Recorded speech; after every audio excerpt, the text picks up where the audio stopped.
New video evidence by an Israeli news organization provides more evidence about Iran's nuclear ambitions and how it puts Israel and other countries, including the U.S., at risk. The video taken from satellite images by Israel's Ares-B satellite reveals a 27-meter or nearly 90-foot tall missile. This never-before-seen missile and launch site stands outside Tehran and appears capable of sending a rocket into space or launching an ICBM.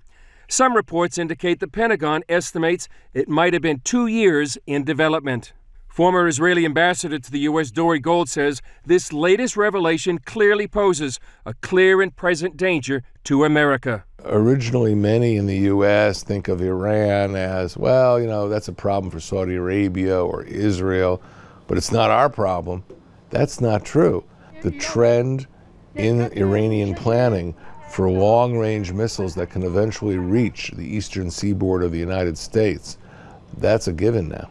Gold says the Iranian nuclear and missile threat prompted Israeli Prime Minister Netanyahu to accept U.S. House Speaker John Boehner's invitation to address a joint session of Congress early in March. Despite the potential political fallout, he'll use the platform to warn America and the world about the growing danger. Yet the White House and Congress differ on how to respond to the Iranian threat. The administration wants to negotiate, while congressional leaders from both parties prefer any negotiations to include the threat of sanctions. Senate Democrat Bob Menendez recently made this startling comment. The more I hear from the administration and its quotes, the more it sounds like talking points that come straight out of Tehran.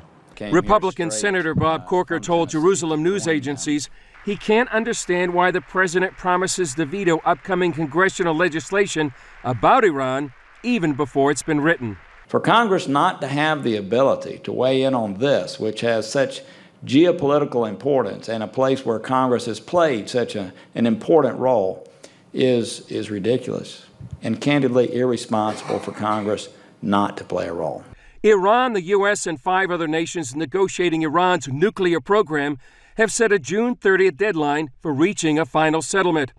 Some leaders on both sides of the Atlantic believe the expanding nuclear and missile program represents Iran's ultimate goals of attacking what it calls the little Satan Israel and the great Satan, the United States.